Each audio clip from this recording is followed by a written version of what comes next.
Jumping on for some free coaching. This question is from Carrie. Carrie wants to know how to create space for healing, creativity, and feminine, aka yin, energy when I feel engulfed by high levels of responsibility in my type A, high pressure, masculine/yang job.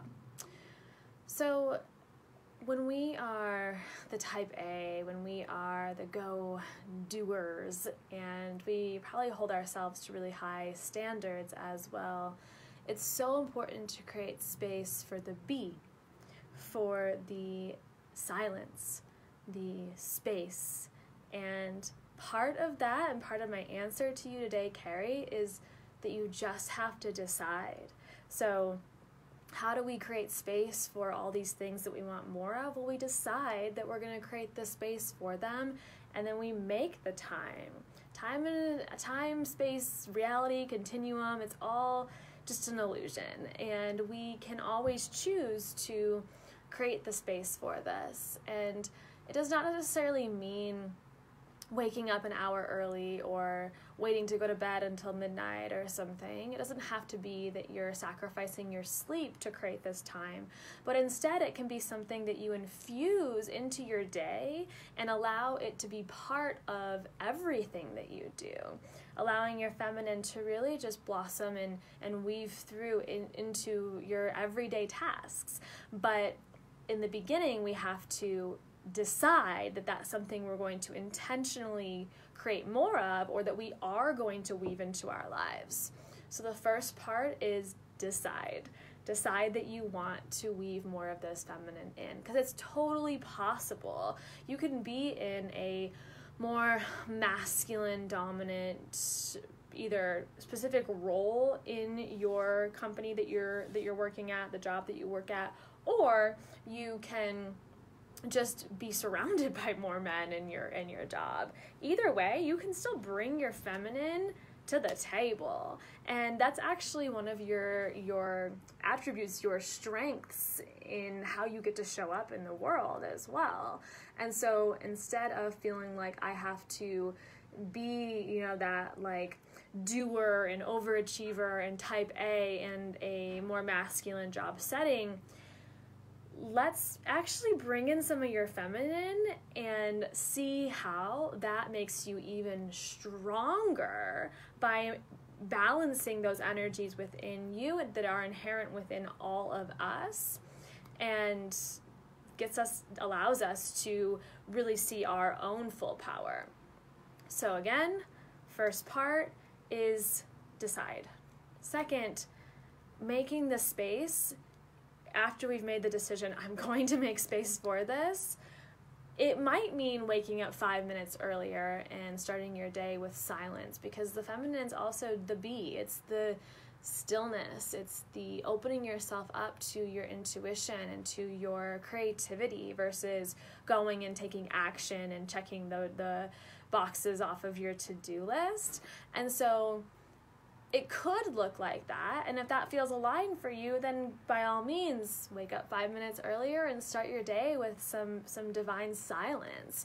But if that doesn't feel good and you're like, I don't really want to wake up 5 minutes earlier, then let's see how we can also integrate this into your regular habits and patterns and the things that you're doing every single day that could just sprinkle a little feminine fairy dust onto them. So the first part is dancing. And when we get into our body and when we dance and we shake our hips and we move our body in an organic way, that activates our sacral chakra energy and our Shakti energy, our goddess energy within us to rise, and that kundalini energy of dancing. And so dance is a beautiful way to maybe stop taking yourself so seriously as well in this high pressure job where, it's like everything feels like it's so important, it's going to be the end of the world maybe if I don't finish this or complete this on time or do my very best. And then invite play into this process so that we do take ourselves a little less seriously, and regardless of how good of a dancer or poor of a dancer you are, it doesn't fucking matter. You just get to go out and express yourself and move your body.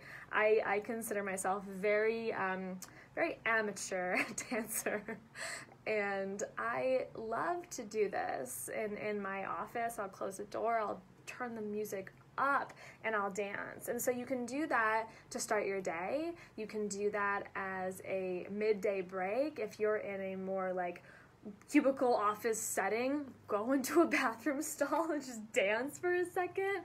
Walk down the street and dance. Okay, I have to tell you this. So there's a woman in our neighborhood who puts in, actually they're kind of like old school, like headphones, like just kind of the wire goes across your head, and it has like the, you know, like little ear covers, and she's got like, I think it's like either a Discman or like maybe even like a cassette tape player, and she walks around the neighborhood and she is just shaking it as she walks. And she just, sometimes she'll stop walking and she'll like really break it down, and other times she'll just kind of like put some pep in her step. And I just like look at this woman every time, and it always brings a smile to my face, because I'm like, her Shakti is woke, and she is just moving and flowing in a way that feels good and letting her feminine energy shine. And so also just taking away the fear of judgment or embarrassment around this, and letting ourselves dance whenever and wherever you can in your life, whether it's private or public or bathroom stalls, it does not matter. So that's one way to bring more feminine, divine feminine energy into especially situations that feel really serious. Like, bring in the play.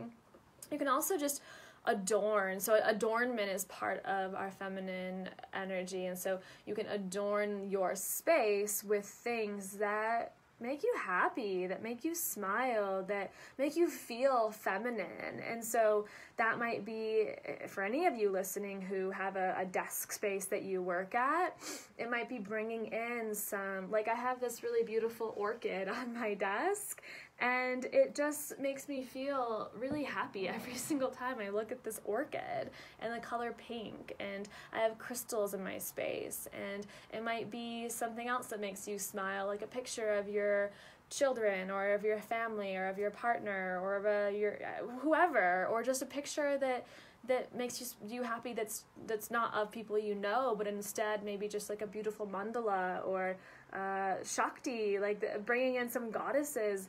And if that's allowed in your workspace, just surrounding yourself and adorning your space with things that make you feel happy and smile. Another way you can bring in and infuse feminine energy into just every day, again, it's not necessarily saying, oh, I need 2 hours every day to tap into my feminine energy. Like, not everyone has time for that, right? Even though I try not to ever say that I don't have time for. I try to take that out of my vocabulary completely, because we can always create the time, right? But how about we make this as easy as possible? So another way you can do this is just dress in a way that makes you feel really beautiful or really sexy. That might be just some really cool lipstick. It might be a beautiful flowing dress. It might be some really sweet heels. It might be freaking boots. Like, sexy is different, and we all feel sexy in different ways. So don't feel like you have to be sexy in lingerie and stilettos and hot red lipstick. Sexy gets to be whatever you want it to be, and whatever makes you feel really good and confident about yourself. So that's a way to bring in your feminine, is what makes me feel really beautiful and sexy and in my own style, my own unique flair. And the clothes you put, like we all put clothes on every single day. So why not put clothes on that allow you to feel good and confident? You can also just work on infusing more creativity into your life. So get creative. What creative things do you love? That's going to look different for all of us. It can be painting. It can be like the more fine arts, or music as well, or singing creativity, playing an instrument. But it doesn't have to be, because those, especially the musical stuff, is not my expertise, not my talent. But creativity could be in cooking. It could be in adult coloring books. It could be in gardening. Creativity gets to come out in many different ways. And so just ask yourself, in what way does my divine feminine essence want to be expressed creatively? And so see what comes up for you. Also practice listening to your intuition. So this is at work and at home. Listen to your intuition, listen to your gut. Even if you're in a place where there's a lot of energy and there's a lot of noise and there's a lot of maybe masculine energy around you, you still can always tap into your feminine, and part of the feminine is the intuitive. So listening to that gut instinct, listening to the downloads you're getting in your third eye chakra, and not ignoring those aspects of who you are and how you are as a spiritual human being. So really just listening to your intuition, again, in every single situation and environment of your life. I love salt baths with essential oils for my feminine. It's a way that's just like a surefire way for me to always feel like more connected to my body. I think part of it is getting naked. I think part of it is the salt just cleansing me. I think part of it is the power of essential oils, and it just feels really luxurious. And to light some non-toxic candles or surround myself with some crystals all feel really, really good to me. So I will take salt baths. Magnolia essential oil is my current favorite. It fluctuates from time to time, but right now Magnolia essential oil is my favorite essential oil for tapping into my divine feminine. I have this book here. It's called Emotions and Essential Oils. You can get it on Amazon or on websites like oillife.com. And Magnolia is this oil of compassion, but it also, I'm just going to read a little snippet of this, connects people with the energy of the divine matriarch. This feminine spiritual source expects individuals to treat one another with mercy and compassion. Magnolia creates a tender place within our heart to learn important lessons from this higher plane of consciousness about human interconnectedness and how to live in love and in harmony. And for me, it just really pulls out this, as the book says here, gentle, pure, maternal, nurturing, healing, deep, soul-level, changing energy out of me. And so I've been applying that to my, comes in a roller ball, so I apply it to my forearms, roll my forearms together, rub my forearms together, and then bring my hands and wrists and forearms up towards my face and just take 3 deep, big breaths in. And just feel what chord that activates within my body when I inhale it, and then let it all out. And that is like an instantaneous connection to my feminine energy that takes 2 seconds, right? So again, this is, the name of the game here is ease and not overcomplicating things for ourselves. Another thing to just remind you of is that you do not have to do it all.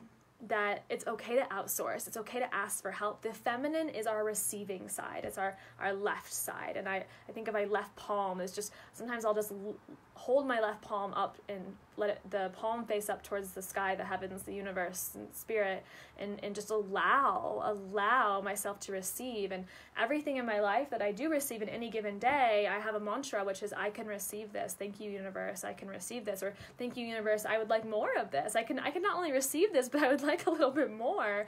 And really opening yourself up to receive. And at work, and especially in a high pressure job, it's like, what are you receiving? Notice where you're receiving. Are you receiving help? Are you receiving guidance? Are you receiving what?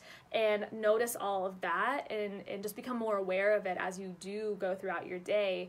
And then outside of work too, how can you let yourself receive? Does it mean outsourcing? Does it mean asking for help? What does that look like, and what feels best for you? You can also start using a yoni egg. So a yoni egg is a egg-shaped crystal that you insert into your yoni, aka your lady parts.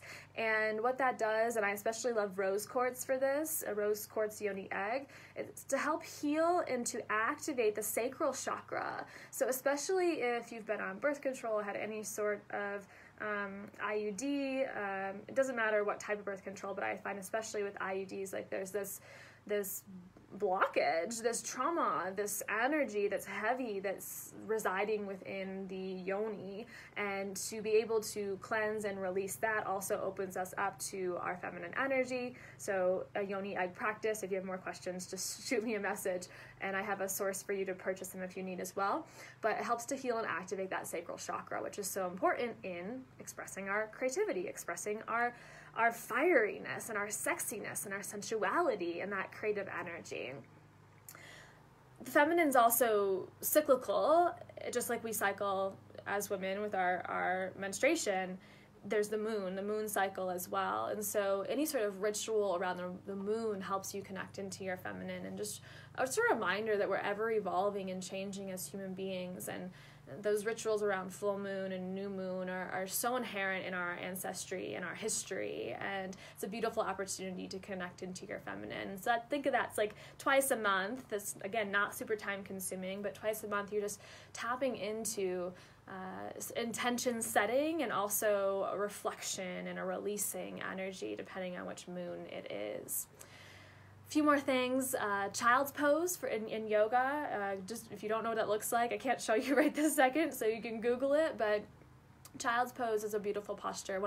There's many postures that are more yin in nature, and actually going to a yin yoga class is also a beautiful thing to do, but they're more feminine in their nature, versus the yang or the yang postures are more energetic and strengthening.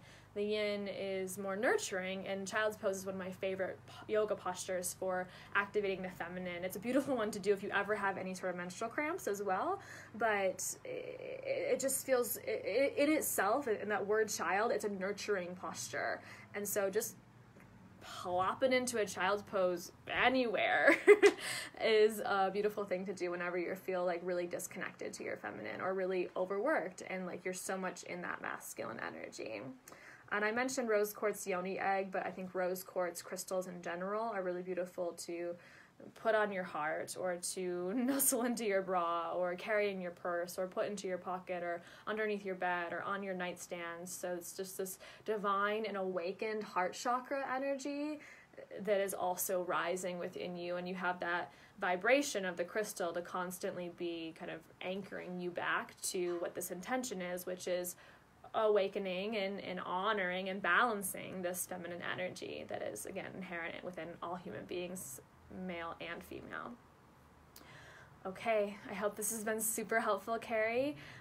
Super fun for me to answer these questions. I love talking about these different aspects of all of us, and just really opening people's eyes to this, because they're not always aware of just how complex we are as human beings. And we're so complex. And to think that going to the doctor's office, or going to, your local pharmacy, CVS, Walgreens, is and buying your cough syrup or whatever, your vitamins, or just someone looking and putting the tongue depressor on your tongue and looking down your throat, to think that those aspects of our healing that are so surface level and oftentimes topical or pill related, to think that that is the extent of what will make us feel whole as a human being, I think is very limiting. It's a very limiting perspective. And in fact, we're very complex, multidimensional human beings. And my healer recently gave me this affirmation: I am not my mind. I am not even my body. I am spirit. And just that deep reminder that, like, yeah, I have this body I can touch. I have this mind that I'm thinking with right now, but at the core, at the center, like, I'm fucking stardust. I am spirit. And when I remember that allows me to realize that, yeah, maybe that, like, cough syrup or that person looking down my throat is not going to be the end-all be-all of me feeling whole, pure, complete as a human being, because I'm much more multidimensional than that. And so in my program Rise, which is a 6-week group coaching program, we are taking that 3D version of us that's skin and bones and cells that are communicating and with each other within our body and our brain, and we're elevating you into the 5D version of you that's already there. It's just reawakening her and showing you the pathway to get to know her, and what does she look like, and what does she need, and how does she feel. So I'm so honored to be holding the space for these women. That we've already got a handful of women in the course, and I'm holding space for another handful to jump in. Let's see, today is Thursday. Tomorrow is the last day to join us at the current price point before the price goes up by $100. So if you're interested, or if you have any questions, Hop on Instagram and shoot me a DM, and I'd be happy to voice, audio, text you back and forth to answer any questions that you have. I love doing this with my community and getting to hear your voices as well. So again, any questions, let me know. Otherwise, I hope to see you inside the program. The cart closes next week, but the price goes up tomorrow night, Friday. I hope you guys have a beautiful rest of your evening, and I'll talk to you.